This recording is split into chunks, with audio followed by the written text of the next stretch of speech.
नमस्कार बच्चों, स्वागत है आपका मेरी केमिस्ट्री क्लास में। हमारा टॉपिक चल रहा था एल्कोहल, फिनॉल और ईथर, कक्षा 12वीं के अंतर्गत अध्याय 11। आज उसी के अंतर्गत हम एल्कोहल की दो इम्पॉर्टेंट रिएक्शन पढ़ने वाले हैं, जिसमें फर्स्ट है एस्टरीकरण और सेकेंड है निर्जलीकरण। तो सबसे पहले हम देखेंगे एस्टरीकरण अभिक्रिया क्या होती है। इम्पॉर्टेंट रिएक्शन है एल्कोहल की एस्टरीकरण, जिसका अर्थ होता है फॉर्मेशन ऑफ एस्टर या एस्टर का बनना। एस्टर का बनना, तो जो एस्टरीकरण अभिक्रिया है उसमें क्या बनते हैं, एस्टर बनते हैं। पर यहाँ पर एल्कोहल से एस्टर बनाने के लिए अलग अलग कार्बोनिल यौगिकों का हम यूज करते हैं। तो यहाँ पर कहा जाता है कि जब एल्कोहल की क्रिया कार्बोक्सिलिक अम्ल एनहाइड्राइड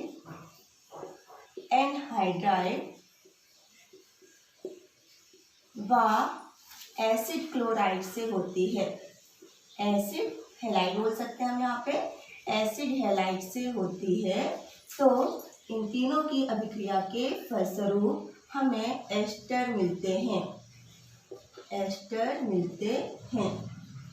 एस्टरीकरण की अभिक्रिया में जब एल्कोहल की अभिक्रिया कार्बोक्सिलिक अम्ल एसिड एनहाइड्राइड व एसिड क्लोराइड के साथ की जाती है तो फलस्वरूप क्या बनते हैं, एस्टर बनते हैं।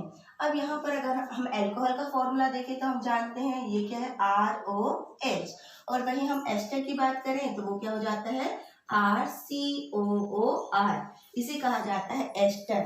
तो ये बनाने के लिए हम क्या करेंगे, तो आप पहले रिएक्शन देखें। हमारे पास सबसे पहले एल्कोहल में ROH, इसकी अभिक्रिया जब हम कार्बोक्सिलिक अम्ल से कराते हैं मीन्स RCOOH, तो यहाँ पर अभिक्रिया फर्स्टली उत्क्रमणीय अभिक्रिया होती है और ये अम्ल की उपस्थिति में होती है। तो ये जो ROH है, यहाँ पर जो हाइड्रोक्सी समूह का हाइड्रोजन और इसका OH ये बना लेते हैं जल, तो ये बनाता है H2O, और बाकी बचा हुआ पूरा समूह यहाँ पे आके जुड़ेगा तो बनेगा RCOOR।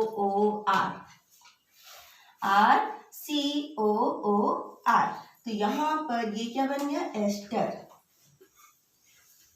ये बन गया एस्टर। फिर अगर हम देखें हमारे पास दूसरी रिएक्शन क्या है, एनहाइड्राइड से। तो एल्कोहल मीन्स ROH, इसकी अभिक्रिया हम किससे करवा रहे हैं, एनहाइड्राइड। अब नया शब्द है, आप देख ले, यहाँ पर एसिड एनहाइड्राइड कहा जाता है, RC≡OOCOR, इसे कहा जाता है एसिड एनहाइड्राइड।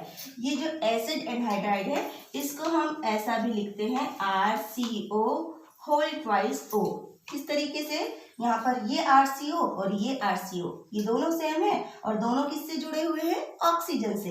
तो एसिड एनहाइड्राइड को लिखने का तरीका ये भी है RCO2O। और यहाँ पर जब अभिक्रिया होती है तो यहाँ पर भी हाइड्रोजन निकलेगा और यहाँ पर ये जो RO समूह है वो यहाँ पर जाके जुड़ेगा। जो RO समूह है या तो ये वाला बंध टूटेगा या तो ये वाला बंध टूटेगा। तो जब ये वाला बंध टूटेगा तो ये जो RCOOR बन जाएगा, यहाँ का एल्किल समूह, और दूसरा बचा हुआ भाग बना लेगा RCOOH। मीन्स ये दो भाग में टूटेगा, RCO इससे OH जुड़ जाएगा और RCOO इससे H जुड़ जाएगा। तो एक हमको एस्टर मिलता है, एस्टर का अणु, और दूसरा क्या मिलता है, कार्बोक्सिलिक अम्ल का अणु। फिर तीसरे में हमारे पास है एसिड हैलाइड। एसिड हैलाइड का फॉर्मूला होता है RCOX। हैलाइड की बात करें तो यहाँ पर हैलाइड में X आ जाएगा, और अगर हम क्लोराइड बोलेंगे तो फिर क्या जाएगा, Cl। तो ये जो RCOX है इसकी अभिक्रिया अगर हम करवाते हैं एल्कोहल से पहले हम यहाँ पर क्या लिखेंगे, एल्कोहल, ROH, इसकी अभिक्रिया अगर हम करवाते हैं RCOX, इसको हम क्या कहते हैं, एसिड हैलाइड। इससे अभिक्रिया होने पर यहाँ पर फिर जो है R एक हाइड्रोक्सी समूह है यहाँ पर, और यहाँ पर क्या है X है, यहाँ पर H है और यहाँ पे क्या है X है, तो ये क्या बना लेगा HX। ये जो हाइड्रोजन है हाइड्रोजन के साथ HX बना लेगा और ये RCO समूह जाके जुड़ जाएगा यहाँ से, तो RCOOR। ये देखेंगे आप कैसे लिखा मैंने, यहाँ का RCO और ये क्या जुड़ गया OR, तो ये क्या बन गया फिर से एस्टर और किसका विलोपन हुआ HX हाइड्रोजन हैलाइड। तो आप तीनों ही अभिक्रिया में देखेंगे मैंने शुरू की जो फर्स्ट सेकेंड और थर्ड रिएक्शन है, इनमें से जो दो रिएक्शन लिखी है उसमें मैंने H+ आयन लिखा है, मतलब ये दोनों ही अम्ल की उपस्थिति में होती है क्योंकि उत्क्रमणीय अभिक्रिया है। तीसरी जो रिएक्शन है इसमें ऑलरेडी यहाँ पर देखेंगे HX बनता है, HX मीन्स क्या है हाइड्रोजन हैलाइड जो कि एक अम्ल है, तो यहाँ पर ये अभिक्रिया किसी क्षार की उपस्थिति में होती है जैसे कि पिरीडीन। तो ये अभिक्रिया पिरीडीन की उपस्थिति में होती है। क्षार वाली जो रिएक्शन थर्ड रिएक्शन है जब अल्कोहल की अभिक्रिया एसिड हैलाइड से होती है पिरीडीन की उपस्थिति में, तब एस्टर बनते हैं। और जबकि जो अल्कोहल की अभिक्रिया कार्बोक्सिलिक अम्ल और एसिड एनहाइड्राइड से होती है तो उत्क्रमणी होने के कारण यह अम्ल की उपस्थिति में अभिक्रिया होती है। तो ये जो तीन रिएक्शन है तीनों ही अभिक्रियाओं के फलस्वरूप क्या बनता है एस्टर बनता है, और इसे हम कौन सी अभिक्रिया कहते हैं एस्टरीकरण अभिक्रिया। अब यहाँ पर आप ध्यान देने वाले इसका ध्यान रखेंगे कि रिएक्शन में किस चीज का विलोपन हो रहा है, क्योंकि यहाँ भी OH है यहाँ भी OH है, तो ये जो अभिक्रिया है इस अभिक्रिया में आप ध्यान रखेंगे लास्ट वाली रिएक्शन अगर आप देखें यहाँ पर हैलोजन और यहाँ पे हाइड्रोजन, तो अभिक्रिया में किसका विलोपन हो रहा है हाइड्रोजन का। यहाँ भी अभिक्रिया में किसका विलोपन हो रहा है हाइड्रोजन का, और यहाँ भी अभिक्रिया में किसका विलोपन हो रहा है हाइड्रोजन का। इसका RO समूह दूसरे RCO समूह से जुड़ता है। जब दूसरे RCO समूह से जुड़ता है तो अगर मैंने इसको लिख दिया ये, तो ये वाला जो R यहाँ पर अगर हम देखें यहाँ पर ये RO, तो ये अगर RO है ये, तो ये आपका हो जाएगा कौन सा यहाँ वाला, ये जो मैंने गैस लगाया है ये।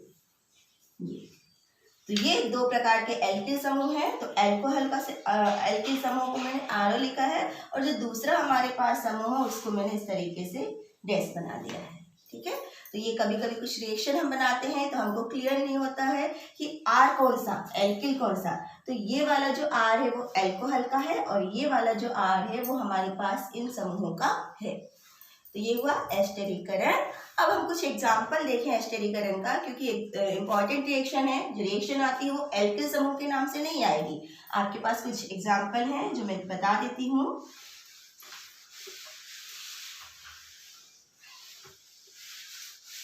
जैसे अगर हमने कहा अल्कोहल, अल्कोहल की जगह हम यहाँ पर ले लेते हैं ethyl alcohol, ethyl alcohol, ethyl alcohol. Formula की अगर हम बात करें तो हम लिखते हैं C2H5OH, C2H5OH। अब इसकी अभिक्रिया हम कर देते हैं, हमारे पास तीन रिएक्शन है। फर्स्ट में है हमारे पास कार्बोक्सिलिक अम्ल, तो हम यहाँ पर कार्बोक्सिलिक अम्ल लेते हैं CH3COOH। क्या नाम है इसका आप नोट कर सकते हैं एसिटिक अम्ल। दूसरे रिएक्शन में R की जगह हम क्या ले रहे हैं सभी जगह CH3, R की जगह हम क्या ले रहे हैं CH3, और यहाँ पर इसको मैंने फिक्स कर दिया है ना। तो यहाँ पर अगर मैं यहाँ भी क्या ले लूँ CH3, इसको भी हम चेंज कर देते हैं, यहाँ भी हम ले लेते हैं CH3OH methanol, CH3OH methyl alcohol, या इसी को हम क्या कहते हैं मेथनॉल। इसकी जब हम तीन अभिक्रियाएं देखते हैं तो फर्स्ट अभिक्रिया जिसमें अभिक्रिया किससे हो रही है एसिटिक अम्ल से, तो जब एसिटिक अम्ल से अभिक्रिया होगी तो यहाँ पर बनेगा CH3COOCH3, ये वाला CH3 है ना, ये CH3O वहां जाके जुड़ेगा प्लस किसका विलोपन होगा H2O का। फिर इसके बाद अगर हम यहाँ पर लें प्लस दूसरा हमको क्या लेना है एसिटिक एनहाइड्राइड, तो R की जगह हम ले लेते हैं CH3CO होल ट्वाइस O, यहाँ पर होल ट्वाइस, इसका नाम है एसिटिक एनहाइड्राइड, नाम आप नोट कर सकते हैं इंपॉर्टेंट है एसिटिक एनहाइड्राइड। और यहाँ क्या है ये एसिटिक अम्ल, एसिटिक अम्ल। तो यहाँ पर जब एसिटिक एनहाइड्राइड के साथ अभिक्रिया होती है तब भी क्या बनता है, CH3COOCH3 और विलोपन होता है CH3COOH का। ये इसका विलोपन हो जाता है, यहाँ से क्या समूह निकल जाता है, OIH हाइड्रोजन का विलोपन होता है। और तीसरा, अगर हम RCOX मतलब जो एसिड हैलाइड लिया था उसकी जगह हम क्या ले लें, CH3COCl। तो ये भी एक इम्पॉर्टेंट यौगिक है हैलाइड समूह का, जिसका नाम है, आप नोट कर ले, एसिटिल क्लोराइड। Acetyl chloride.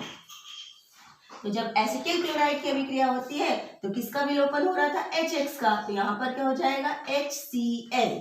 ये जो Cl है वो हाइड्रोजन के साथ निकल जाएगा और बचेगा CH3COOCH3। तो तीनों ही अभिक्रिया में क्योंकि हमने मैथिल समूह लिया था इसलिए दोनों R की जगह क्या आ गए, मैथिल समूह।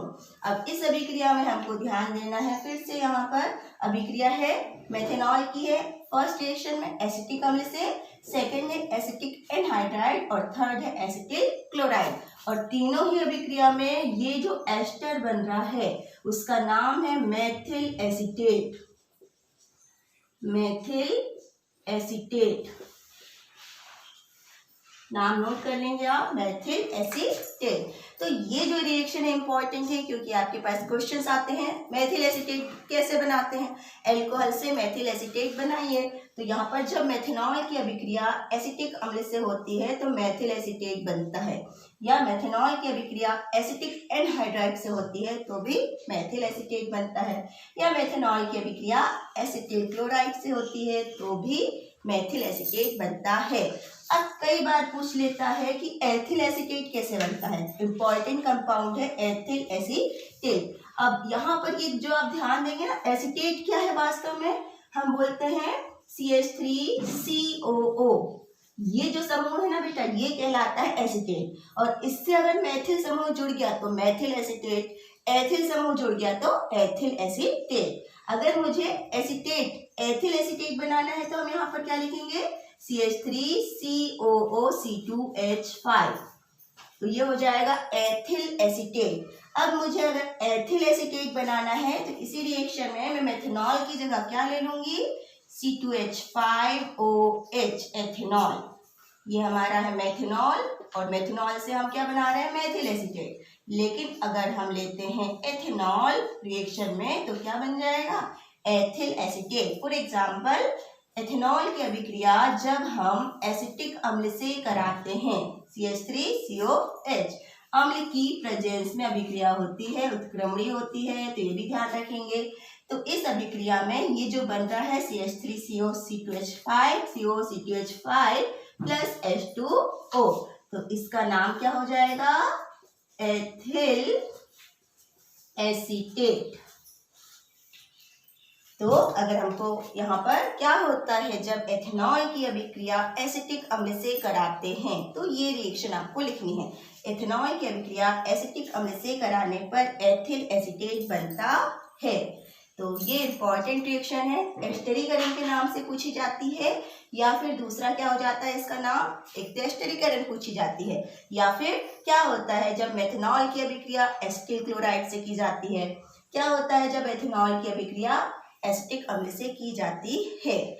इसी में आप ध्यान रखेंगे जो एस्टरीकरण है वो फिनॉल की अभिक्रिया भी है, फिनॉल की अभिक्रिया भी है, मतलब ये अभिक्रिया फिनॉल भी देते हैं। फॉर एग्जांपल अगर यहाँ मैंने फिनॉल ले लिया C6, ओनली ये चेंज होगा ना, C6H5OH, इसकी अभिक्रिया CH3COOH से होगी, तो ये भी अभिक्रिया देता है। मतलब ये जितनी भी रिएक्शन है बेटा यहाँ पर ये सब फिनॉल से भी हो सकती है। फिनॉल में C6H5OH, जब ये अभिक्रिया होगी तो यहाँ पर CH3COO, फिनॉल का जो C6H5 समूह है यहाँ पे जुड़ जाएगा, ये वाला समूह है ना वो C2H5 की जगह आ गया C6। यहाँ पर गलती करते हैं, ये एथिल है और ये फेनिल है, C6H5 प्लस H2O। तो यहाँ पर ये जो बना ये हो जाता है फेनिल एसीटेट। फेनिल एसीटेट नाम ध्यान रखेंगे, अगर फेनिल एसीटेट है तो हम फिनॉल से बनाते हैं, एथिल एसीटेट है तो हम एथेनॉल से बनाते हैं, मेथिल एसीटेट है तो हम मेथेनॉल से बनाते हैं। तो यही अभिक्रिया पूरी फिनॉल भी देते हैं, मीन्स हम C2H5 की जगह सूत्र में क्या ले सकते हैं, C6H5। तो इम्पॉर्टेंट रिएक्शन है, बहुत अलग अलग तरह से क्वेश्चंस आते हैं, आप बुक के पीछे एक्सरसाइज में जाके देख सकते हैं इससे संबंधित जो क्वेश्चंस हैं। Okay, thank you.